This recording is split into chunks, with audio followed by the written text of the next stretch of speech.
Ladies and gentleman, ಭಾರತದ ಬಾಗಿಲಿಗೆ ಮತ್ತೊಂದು ಮಹಾಮಾರಿ ಕಾಲಿಟ್ಟಿದೆ.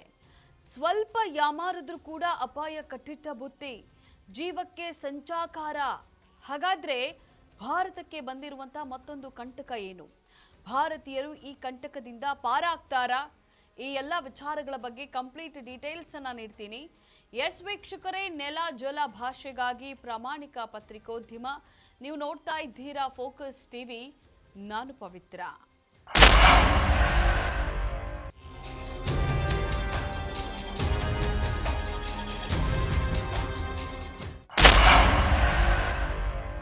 ವೀಕ್ಷಕರೇ, ಭಾರತಕ್ಕೆ ಕೊರೋನಾ ನಂತರ ಈಗ ಮತ್ತೊಂದು ಕಂಟಕ ಎದುರಾಗಿದೆ. ಅದೇ ಎಬೋಲಾ ವೈರಸ್. ಎಬೋಲಾ ಹೊಸದೇನಲ್ಲ. ಇದು ಮೊದಲ ಬಾರಿಗೆ 1976ರಲ್ಲಿ ಸೆಂಟ್ರಲ್ ಆಫ್ರಿಕಾದ ಕಾಂಗೋ ದೇಶದ ಎಬೋಲೋ ಅನ್ನುವಂತಹ ನದಿಯ ಬಳಿ ಪತ್ತೆಯಾಯಿತು. ಹಾಗಾಗಿಯೇ ಇದಕ್ಕೆ ಎಬೋಲಾ ವೈರಸ್ ಅಂತ ಹೇಳಿ ಹೆಸರು ಬಂತು. ಇದು ಪ್ರಾಣಿಗಳಿಂದ, ವಿಶೇಷವಾಗಿ ಬಾವಲಿ ಮತ್ತು ಕೋತಿಗಳಿಂದ ಮನುಷ್ಯರಿಗೆ ಹರಡುವಂತಹ ಅತ್ಯಂತ ಅಪಾಯಕಾರಿ ಕಾಯಿಲೆಯಾಗಿದೆ. ಹಾಗಾದ್ರೆ ಈ ಕಾಯಿಲೆ ಬಂದಿದೆ ಅಂತ ಗೊತ್ತಾಗೋದು ಹೇಗೆ? ಇದರ ಲಕ್ಷಣಗಳೇನು ಅನ್ನೋದನ್ನ ನೋಡೋದಾದ್ರೆ,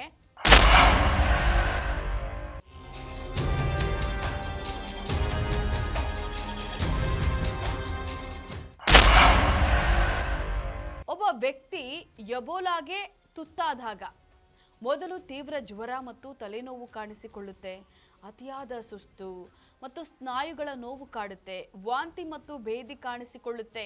ಕಾಯಿಲೆ ಉಲ್ಬಣಗೊಂಡಾಗ ಮೂಗು ಮತ್ತು ಬಾಯಿಂದ ರಕ್ತಸ್ರಾವವಾಗುತ್ತೆ. ಸೊ ಈ ರೀತಿಯಾದಾಗ ಇದನ್ನ ಪತ್ತೆ ಹಚ್ಚೋಕೆ RT-PCR ಅಥವಾ ಎಲಿಸಾ ರಕ್ತ ಪರೀಕ್ಷೆ ಮಾಡಬೇಕಾಗ್ತದೆ. ಎಬೋಲಾಗೆ ಸದ್ಯಕ್ಕೆ ಯಾವುದೇ ನಿರ್ದಿಷ್ಟ ಖಚಿತ ಮದ್ದಿಲ್ಲ. ಆದರೆ ಆರಂಭಿಕ ಹಂತದಲ್ಲೇ ಪತ್ತೆಯಾದ್ರೆ ಲಕ್ಷಣಗಳಿಗೆ ತಕ್ಕ ಚಿಕಿತ್ಸೆ ನೀಡುವ ಮೂಲಕ, ಅಂದ್ರೆ ದೇಹದಲ್ಲಿ ನೀರಿನಾಂಶ ಕಡಿಮೆಯಾಗದಂತೆ ನೋಡಿಕೊಳ್ಳೋದು ಮತ್ತು ರಕ್ತದೊತ್ತಡವನ್ನ ಸಮತೋಲನದಲ್ಲಿ ಇಡುವ ಮೂಲಕ ಗುಣಪಡಿಸಬಹುದು. ಇದಕ್ಕೆ ಈಗ ಕೆಲವು ಪರಿಣಾಮಕಾರಿ ಲಸಿಕೆಗಳು ಕೂಡ ಲಭ್ಯವಿವೆ.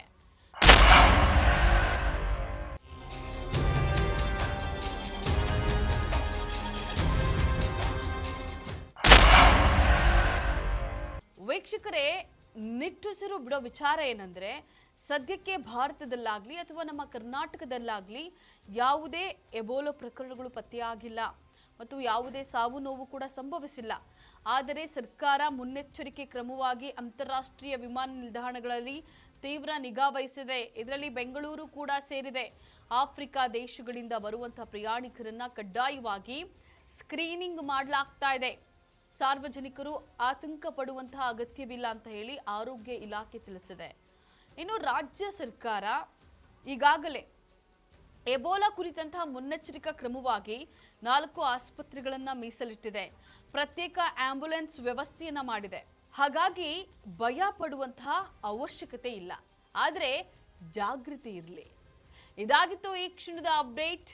ನೆಲ ಜಲ ಭಾಷೆಗಾಗಿ ನೋಡ್ತಾ ಇರಿ ಫೋಕಸ್ ಟಿವಿ.